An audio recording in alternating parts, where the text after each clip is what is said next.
Hello，咁多位同學仔大家好啦。咁咧今日呢一條片咧就想同大家去講解一條咧 Second World War 第二次世界大戰嘅 DBQ 嘅。咁呢條 DBQ 咧都係一條咧相對地遠古少少嘅 DBQ 嚟嘅，即係佢都比較耐之前啊 Sample Paper Q3。好啦，咁啊 Sample Paper 其實係咩嚟嘅咧？OK，其實咧佢就係喺第一屆 DSE 之前咧考評局出版嘅一份叫樣本試卷。咁因為當陣時咧即係呢個嘅2012就行第一屆 DSE 啦。咁當時咧呢個新嘅公開考試咧，其實全香港嘅日校考生啊老師啊，甚至乎補習老師咧，對於呢個新嘅公開考試咧，都係唔係好掌握佢呢個新嘅公開考試個難度啊、要求啊等等。咁因此咧，考評局有見及此咧，就喺第一屆 DSE 2012第一屆 DSE 之前咧，出咗一個叫 Sample Paper 嘅呢一份咁樣嘅卷，就話俾全香港嘅師生聽，嚟緊新個中六嗰個公開考試咧，嗰份卷嘅難度啊、嗰個格式啊、format 到底係點樣樣咧咁樣。咁所以呢份卷咧，其實講緊咧都係大概2010或者2009年咁上下出版嘅 OK。咁所以咧，其實都係一個比較遠古少少嘅題目嚟嘅。咁但係呢條題目咧，我覺得都幾值得同大家探討，同埋呢條題目咧，其實佢都幾難嘅，都幾難嘅 OK。好啦，咁啊，我哋睇一睇啦，我有兩個資料，咁兩個資料咧都係一啲演説類嘅東西，都係一啲文字嘅資料嚟嘅 OK。好，咁我哋睇一睇啦，資料 E 咧。就係張伯倫啦 ，OK， 喺1938年10月3號嘅時候咧發表嘅個講話，咁呢個講話咧就係回應當陣時嘅呢個慕尼黑協議嘅 ，OK， 咁啊緊記啦 ，OK， 張伯倫咧係時任英國嘅首相，OK， 好啦，咁至於資料 F 咧就係丘吉爾 ，OK， 喺1938年10月5號 ，which is 係上一個資料發表之後2日咧發表嘅另外一篇講話，咁呢個講話咧都係回應當時嘅 Munich Agreement 慕尼黑協議嘅，咁當時嘅丘吉爾 Winston Churchill 咧佢仲未係呢一個嘅英國首相嚟㗎，佢仲係呢個英國國會一個議員，一個普通嘅議員，一個嚟自保守黨嘅英國國會嘅議員嚟嘅啫。咁咧嗱，我咧因為始終咧呢條片咧唔係一個課堂嘅影片啊，純粹係我即係放喺網上面嘅一啲資源啦 ，OK， 即係啲免費嘅資源啦。同埋而家我錄影嘅時候咧，其實我眼前都冇任何學生喺度嘅，咁因此我又唔會問啲學生問題啦。同埋咧，我一早已經寫晒手稿喺度，咁就可以加快呢條片嘅嗰個速度同埋增加個效率嘅 OK。好啦，咁咧喺睇呢條題目之前咧，我哋一定要解讀咗一個好關鍵嘅歷史詞彙，同埋了解咗一件好重要嘅歷史事件先，就係 Munich Agreement 慕尼黑協議 OK。好啦，慕尼黑協議 Munich Agreement 咧係講緊喺1938年9月份嘅時候咧簽嘅一個嘅條約嚟嘅，咁呢個條約咧 ，OK 緊記啊，佢有4個簽約國嘅，分別係 Germany 啦、Britain 啦、France 同埋 Italy 咧。而呢個 Munich Agreement 嘅內容咧，就係容許德國去吞併咧捷克斯洛伐克嘅一個地方叫蘇台德區，英文我叫做 Sudetenland 嘅 OK。好啦，但係然而有好多嘅歷史學家咧都會覺得。呢一個嘅 Munich Agreement 咧，其實係乜嘢？其實係 a collusion between democracy and autocracy， 即係咩意思啊？中文就係咧民主與極權之間的勾結，又或者咧 OK， 有某啲嘅歷史學家咧會將呢一個嘅 Munich Agreement 咧俾個名佢嘅，就叫佢做 Shame on Democracy， 民主嘅恥辱。點解咧？因為咧呢個 Munich Agreement 咧，其實係英國、法國呢兩個西歐嘅民主國家，為咗避免德國係向佢哋發動戰爭，為咗避免咧德國係向佢哋係即係復仇啦 ，OK， 又或者避免德國喺歐洲度發動大規模戰爭啦，就點樣去滿足希特拉嘅胃口，滿足希特拉嘅野心，就係希望咧給予佢捷克斯洛伐克嘅呢個地方叫蘇台德區，從而希望滿足個德國嘅要求咧，就希望德國之後咧就唔好再搞震啦 ，OK 咁樣。咁但係咧呢個 Munich Agreement 咧，其實好明顯見到就係英國、法國呢啲咁嘅民主國家，其實對於獨裁者係一種莫名嘅幻想，就覺得希特拉呢啲咁嘅人咧，其實佢只要吞併咗蘇台德區咧，佢就會心滿意足啦，佢就唔會再搞佢就唔會 ask for 更多嘅嘢啦 ，OK。咁但係歷史話俾我哋知道就係其實你向獨裁者讓步，你係滿足獨裁者嘅嗰個野心咧，其實係唔會可以防止到戰爭爆發，反而係會點啊？係助長咗佢哋嘅狼子野心嘅 OK。咁同埋咧呢一個 Munich Agreement 點解會話係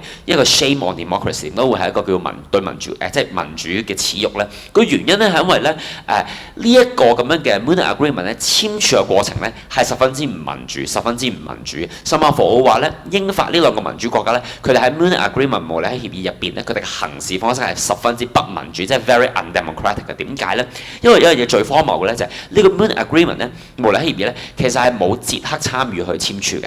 係冇捷克斯洛伐克參與去簽署。但係個明明咧就係呢個慕尼黑協議嘅內容咧係同捷克斯洛伐克有關嘅，但係捷克斯洛伐克咧唔係 Munich Agreement 入邊其中一個簽約國嚟嘅，而呢樣嘢就十分之匪夷所思，十分之匪夷所思。OK，咁我唔知道大家咧有冇喺網絡嗰度咧見過一張 meme 圖啊？就係有一個嘅白人嘅女仔，細細個嘅女仔坐咗喺張 sofa 度，後邊咧有4-5個黑人。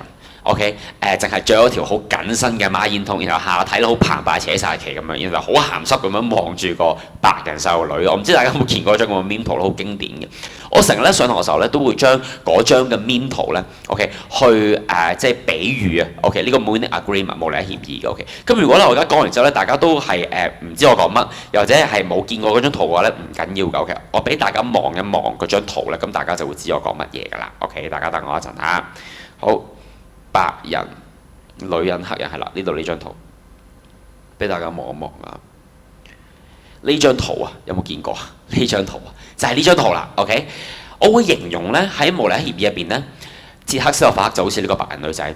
呢度咧有5個黑人嘅，其實咧喺慕尼黑協議簽約過得4個啫嘛，咁所以咧其實少緊一個黑人嘅應該。OK， 你就當咧呢4個黑人好淫賤、好鹹鹹濕濕咁望住中間嘅呢個白人女仔。即係咩意思啊？即係個白人女仔咧，形同係俾呢4位黑人嘅男性強姦一樣。咁即係咩意思咧？即係話你呢個 Munich Agreement 嘅內容就係容許德國吞併捷克斯洛伐克嘅其中一個領土啊嘛。但係捷克斯洛伐克係冇同意過，佢冇簽署。咁即係換句話説就係呢4個歐洲嘅強國，呢4個大佬係夾手夾腳逼呢個捷克斯洛伐克咧要割一塊地俾德國，從而去換取整個歐洲嘅和平。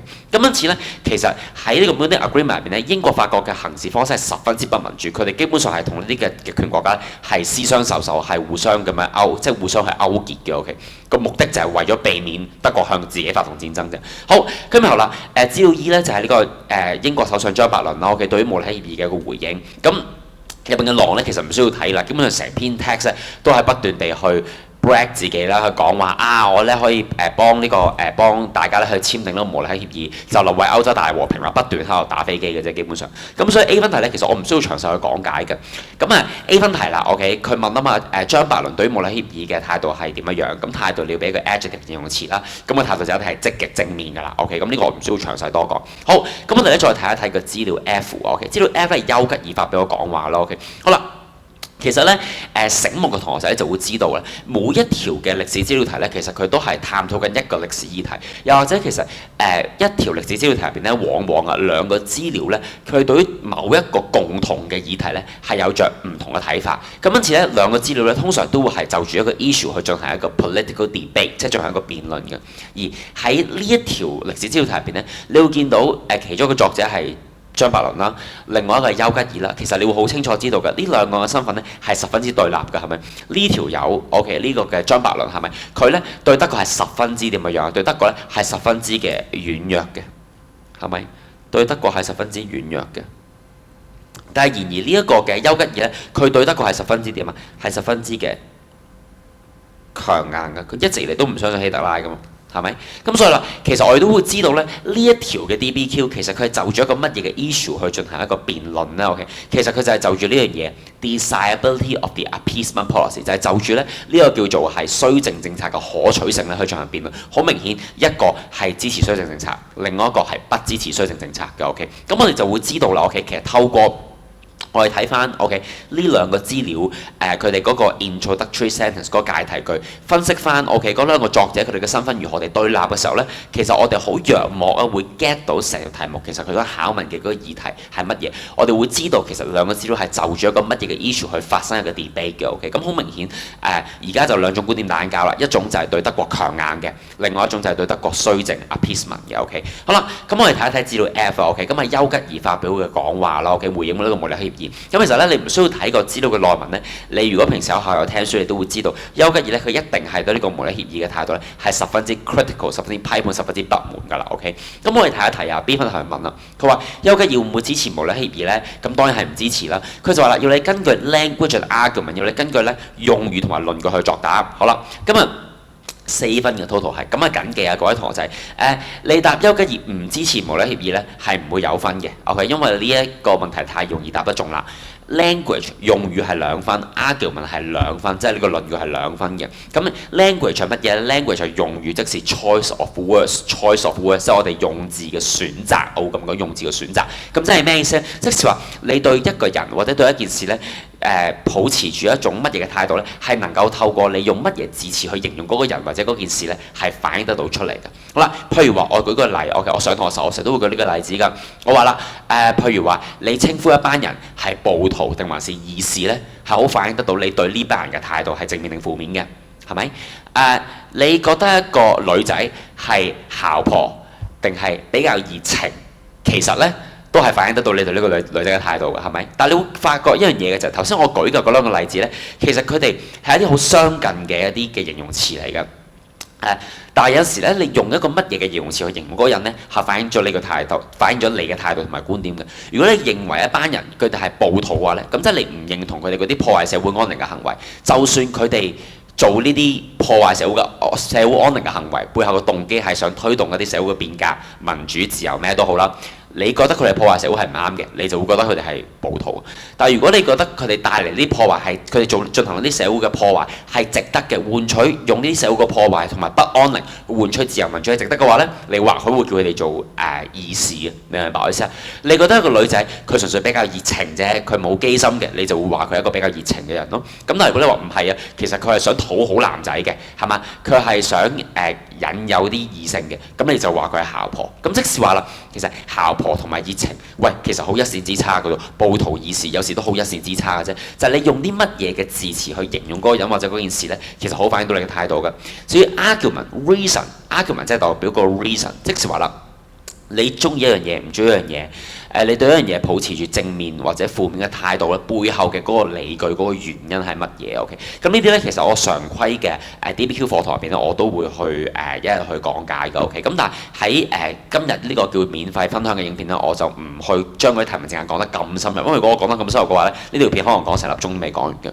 好啦，咁我哋睇一睇啊。OK，喺呢邊 text 入邊咧，我哋要根據用語同埋論據去作答，到底有嘅支唔支持呢個無理協議啦。OK， 好啦，我會形容啊。OK， 3個分題入邊咧，其實最深嘅分題係 B 分題嘅 ，A 同 C 反而冇咁深嘅。好啦，到底丘吉爾有啲用咗啲乜嘢字詞反映到佢唔中意呢個無理協議咧？好明顯嘅，最後嗰句咧 ，OK 呢幾個 phrase 啊 ，OK 呢4至5個 phrase 或者呢4個幾個單字咧，就反映咗佢對無理協議嘅一個負面嘅態度㗎啦。OK， 咁講啲乜嘢咧？佢呢度話 all is over， 一切都完結了。silent, mournful, abandoned, broken 係咪？寂靜、凄涼、破碎、支離破碎。OK。Czechoslovakia recedes into darkness 係咪？捷克斯洛伐克隱沒於黑暗之中。咁呢啲咁情緒化嘅用詞咧，就會知道其實佢對無理協議咧嘅態度咧係十分之不滿嘅。咁所以緊嘅 language 你要做嘅，只不過係純粹將個 passage 入邊一啲比較情緒化啲嘅字眼 call 晒出嚟咧，咁就會攞到分㗎啦。好，至於 argument 啦。丘吉爾唔中意無理協議嘅原因係乜嘢咧 ？OK， 好啦，丘吉爾咧佢唔中意無理協議嘅原因咧 ，OK， 我因為時間所限啦，我直接話俾大家聽，佢唔中意無理協議嗰個原因喺邊度透露到咧？其實就喺呢一度透露到嘅，由 I have always held the view that 去到 sincere effort to redress grievances 嗰度咧，係能夠概括到佢唔中意無理協議嘅嗰個嘅原因嘅 OK， 好啦，嗱。嚟到呢度啊 ，OK， 咁中文同學仔咧自己揾翻個句子啦 ，OK， 揾翻嗰個句子啦 ，OK， 咁咧你會見到咧 ，OK， 喺呢一句子入邊咧 ，OK， 佢提出咗兩樣嘢，呢兩樣嘢咧就係維持和平好重要嘅條件。第一樣就叫 accumulation of deterrence against the aggressor， 第二樣就叫做 a sincere effort to redress grievances。好啦，好多學生咧其實唔理解咧 ，OK， 呢兩個 clause 係咩意思嘅？因為如果你如果將呢兩個 clause 直譯做中文咧就好奇怪嘅，係乜嘢咧？就係佢話啦，就喺侵略者面前累積一啲障礙物。嗱，緊記啊 ，accumulation 係累積啊嘛 ，deterrence 係障礙物啊嘛，係咪？好啦，佢話啦，我經常地認為咧，維持和平需要依靠兩樣嘢，係嘛？佢咁樣講嘛 ，I have always held the view that the maintenance of peace depends upon the accumulation of deterrence against the aggressor。coupled with a sincere effort to redress grievances。好啦，佢認為維持和平啊 ，maintenance of peace 係 depends upon 需要依賴兩樣嘢，就係1同埋2。好啦，但係到底乜嘢叫做喺侵略者面前累積障礙物咧？好奇怪係嘛？即係用我哋中文嘅語境，好難去理解咩意思嘅。好。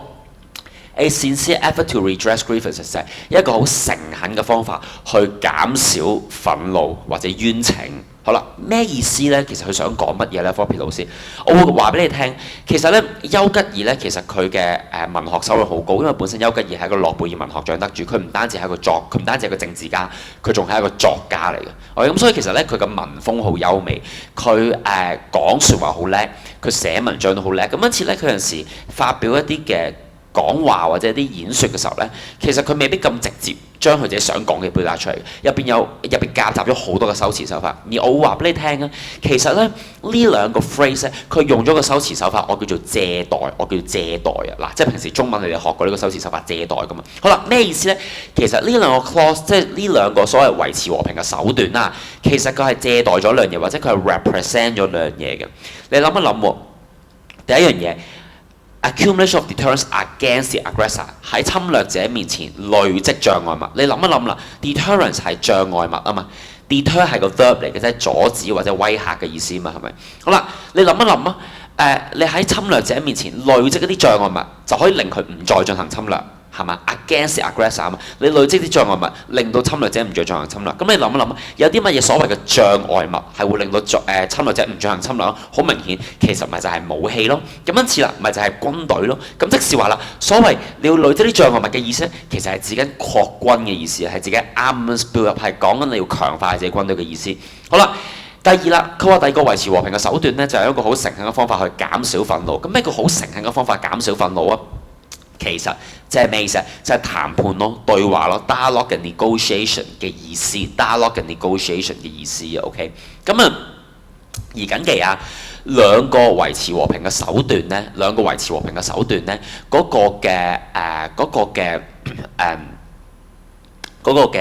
意思啊，呢兩個維持和平嘅手段咧嘅方法係唔同嘅。點解呢？因為你試想像下，如果咧呢兩個維持和平嘅手段咧，佢哋嘅含義係一樣嘅話呢，其實理論上嘅話，丘吉爾係唔需要講兩次嘅，係咪？佢直接去到 accumulation of deterrence against the aggressor full stop 咁啊收工咯。點解佢要 coupled with a sincere effort to redress grievances？ 所以其實佢講得兩個 clause 咧，兩個維持和平嘅手段咧，咁好大機會咧，呢兩個維持和平嘅手段咧嘅嗰個意思應該係唔同嘅，個意思應該係唔同嘅。OK， 好啦，咁所以啊 ，OK 嚟到呢度啦，你會發現啊 ，OK， 丘吉爾話啦，我哋維持和平，既要擴軍，適當嘅時候咧都要談判或者對話。咁即是話啦，丘吉爾咧維持和平嘅手段 ，Churchill's approach of peacemaking 咧，其實係軟硬兼施，就係又適當嘅時候咧要硬起來，有陣時咧，或許可能亦都要對你嘅對手或者敵人咧係要軟落嚟，但係唔可以點啊？唔可以淨係硬，唔可以淨係軟，要軟硬兼施。所以嗱，佢認為維持和平係需要軟硬兼施嘛，係咪？但係個問題就嚟啦，你會發現 Munich Agreement 慕尼黑協議咧，佢係一味向呢個德國妥協啊嘛。咁即係慕尼黑協議咧，其實係點啊？佢淨係得軟啫，佢係冇硬嘅，明白我意思啊？所以啦，OK， 佢咧呢一個叫做唔支持慕尼黑協議嘅 argument 就係咩？佢認為維持和平需要軟硬兼施，但係慕尼黑協議咧就只係得軟冇硬，呢個就係佢 argument。咁你睇一睇啦，我隔離呢度呢一個即係 paragraph 段落式嘅答案㗎。你睇一睇我 B 分題呢度我寫咗啲乜嘢？睇睇 argument 呢度我咁樣講㗎。In terms of arguments, Winston Churchill believed that both soft and hard approaches should also be used to address German threat。呢個就係個 argument 啦。丘吉爾認為應對德國嘅侵略同埋威脅咧，需要軟硬兼施。咁啊緊記啦，丘吉爾係一個諾貝爾文學獎嘅得主嚟嘅。咁因此佢係唔會咁直接同你講I think we should use both soft and hard method to address German threat。佢唔會咁直接咁露骨嘅，佢就會用咗啲咁嘅修辭手法。咁因此做呢條 DBQ 嘅話咧，特別係英文卷嘅同學仔啦。你英文差少少咧，都未必理解到佢嘅意思嘅。OK， 咁至於中文嘅同學仔咧，可能做起上嚟會順少少嘅，因為始終中文係你哋嘅母語啊嘛。但係如果英文嘅同學仔咧，你做起上嚟可能會覺得有啲困難都未定嘅。好，最難嘅 B 分題我哋講完咗啦，我哋去到 C 分題啦噃。好，佢話若然你係一個130嘅英國人咧 ，OK， 你會支持張伯倫係丘吉爾嘅睇法咧？咁呢個咧我哋叫做我哋叫做情景題，即係要你代入一個身份咯 ，OK。咁但係好老實講咧，近呢幾屆 DSE 都已經好少去出情景題，好少去出情景題㗎啦已經。咁好啦，佢就問你支持張伯倫係丘吉爾咧？咁大家寫一寫得呢種係一種乜嘢嘅題型咧？大家寫一寫得呢種咧，我會叫佢做雙選擇題。雙選擇題，我英文咧叫做 two choice question 嘅。如果補開我同學仔咧就會知道㗎啦。OK， 呢種叫雙選擇題 two choice question。今日處理呢一種題目嘅時候咧，就係咩意思啊？就係題目俾咗兩樣嘢你揀，你要揀其中一個啊嘛，係咪？處理呢種題目嘅時候咧，緊記一定要奉行一個我哋叫做 balance discussion 均衡討論嘅原則。你話俾個 marker 聽你支持邊，但係你唔可以咧所有嘅篇幅段落都係講點解你支持其中一個人嘅。緊記你係要有兩個 paragraph 解釋點解支持其中一個 ，why you support either one of them，and then 你要有另外兩個 paragraph 去解釋點解你反對另外一個 ，why you oppose the other one。明唔明白我意思啊？緊記一條7至8分嘅題目，你要寫4段，兩段你要講點解你支持其中一個，另外兩段你要講點解你唔支持另外一個。換句話說，不論你嘅立場係咩都好，不論你嘅選擇係咩都好啦，你嘅答案都一定要作個均衡嘅討論。題目俾咗兩個主項你就一定要兩個主項都要均衡地討論，你唔可以淨係討論其中一邊嘅。OK， 你唔可以淨係討論其中一個，你唔可以淨係講點解支持其中一個。如果全部嘅篇幅段落都係解釋點解淨係支持其中一個嘅話咧，咁你嘅分數咧就會俾人巴咗喺一半㗎啦。咁你見咧？呢條題目7分嘅，咁但係如果你睇翻近年 DSE 咧，其實個 C 分題已經係去到8分，已經去到8分㗎啦，就唔係7分。咁如果咧你係淨係講點解只係支持其中一個，全部段落都係講點解支持其中一個嘅話咧，咁呢個分數最多只會係4分嘅啫。明唔明白嘅時候？講多次啊，呢一條題目咧係一條比較遠古少少嘅題目 ，OK， 即係講10幾年前嘅題目啦。咁因此咧，佢未必咁揼冚，每一條 DBQ 都係15分嘅。你見呢條 DBQ 咧，佢滿分係14分嘅啫，14分嘅啫 ，OK。咁因此咧，佢個 C 分題就會係7分。咁但係咧，其實由2018 DSE 開始咧，所有嘅 C 分題咧都劃一組會係8分嘅啦。明唔明白我意思啊？就係咁樣，好冇？咁咧如果你會係我學生嘅話咧，其實我會解釋得再深入啲嘅，我會同大家咧再去論下咧我嗰個詳細嘅，即係嗰個叫做叫做段落式文章式嘅答案嘅。咁但係因為呢個係一個即係叫做網上嘅分享啦，我冇可能講得咁詳盡。咁所以咧，我哋今日嘅分享大概嚟到呢度。咁基本上咧，呢一條 DBQ 最難去解讀嘅地方，特別係即係個資料 F 啦同埋個 B 分題咧，我已經係講得十分之詳細同埋深入㗎啦，好冇？就係咁。我哋今日呢一條片嚟到呢一度。